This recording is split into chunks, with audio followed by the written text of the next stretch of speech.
ಶ್ರೀ ಪರಮಾತ್ಮನೇ ನಮಃ.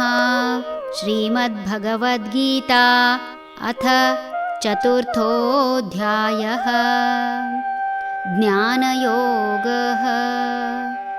ಯಜ್ಞಶಿಷ್ಟಾಮೃತಭುಜಃ ಯಾಂತಿ ಬ್ರಹ್ಮ ಸನಾತನಂ. ನಾಯಂ ಲೋಕೋಸ್ತ್ಯಯಜ್ಞಸ್ಯ ಕುತೋನ್ಯಕುರು ಸತ್ತಮಃ. ಯಜ್ಞದಲ್ಲಿ ಉಳಿದ ಅಮೃತವನ್ನು ಭುಂಜಿಸಿ ಇವರು ಅನಂತ ಬ್ರಹ್ಮನನ್ನು ಸೇರುವರು. ಎಲೈ ಕುರುಶ್ರೇಷ್ಠನೇ, ಯಜ್ಞ ಮಾಡದವರಿಗೆ ಈ ಲೋಕವೇ ಇಲ್ಲ, ಇನ್ನು ಪರಲೋಕವೆಲ್ಲಿಯದು?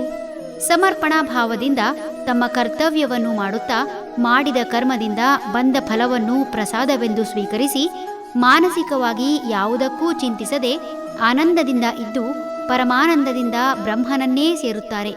ಬ್ರಹ್ಮ ಯಾರು ಎಂದಾಗ ಈ ಶಬ್ದಕ್ಕೆ ಸಾಕಷ್ಟು ವಿವರಣೆ ಕೊಡಲಾಗಿದೆ. ಆನಂದೋ ಬ್ರಹ್ಮ ಅಂದರೆ ಆನಂದವೇ ಬ್ರಹ್ಮ ಎಂದು ಹೇಳಲಾಗುತ್ತದೆ.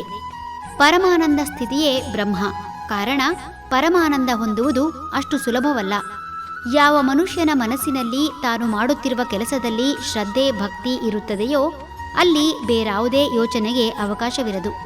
ತಾನಾಯಿತು ತನ್ನ ಕೆಲಸವಾಯಿತು ಎನ್ನುವ ವ್ಯಕ್ತಿ ಸದಾ ಸಂತೋಷದಿಂದ ಇದ್ದು ತನ್ನ ಕೆಲಸದಲ್ಲಿ ಮಗ್ನನಾಗಿ ಒಂದಾದ ನಂತರ ಮತ್ತೊಂದು ಕೆಲಸವನ್ನು ಕೈಗೆತ್ತಿಕೊಳ್ಳುತ್ತಾನೆ. ತಾನು ಮಾಡಿದ ಕರ್ಮದಿಂದ ಬಂದದ್ದನ್ನು ಪ್ರಸಾದವೆಂದು ಸ್ವೀಕರಿಸಿ ಇದರಿಂದ ತನ್ನ ಶರೀರ ಪೋಷಣೆ ಮಾಡಿಕೊಳ್ಳುತ್ತಾನೆ.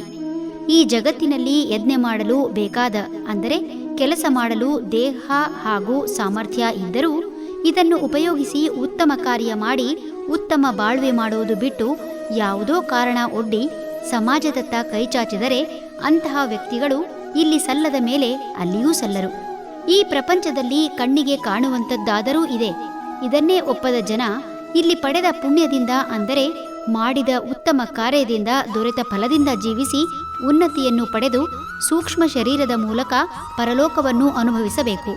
ಉತ್ತಮ ಕಾರ್ಯ ಮಾಡದವರಿಗೆ ಆನಂದವೂ ಇಲ್ಲ, ಈ ಲೋಕದ ಅರಿವೂ ಇಲ್ಲ ಎಂದ ಮೇಲೆ ಪರಲೋಕದ ಅರಿವು ಹೇಗಾದೀತು? ಎಚ್ಚರವಾಗಿದ್ದಾಗಲೇ ಈ ಜಗತ್ತಿನ ಅರಿವು ಸಾಧ್ಯವಿಲ್ಲದವನಿಗೆ ನಿದ್ದೆ ಬಂದಾಗ ಈ ಜಗತ್ತಿನ ಅರಿವು ತಿಳಿಯಲು ಸಾಧ್ಯವೇ? ಹರಿ ಓಂ.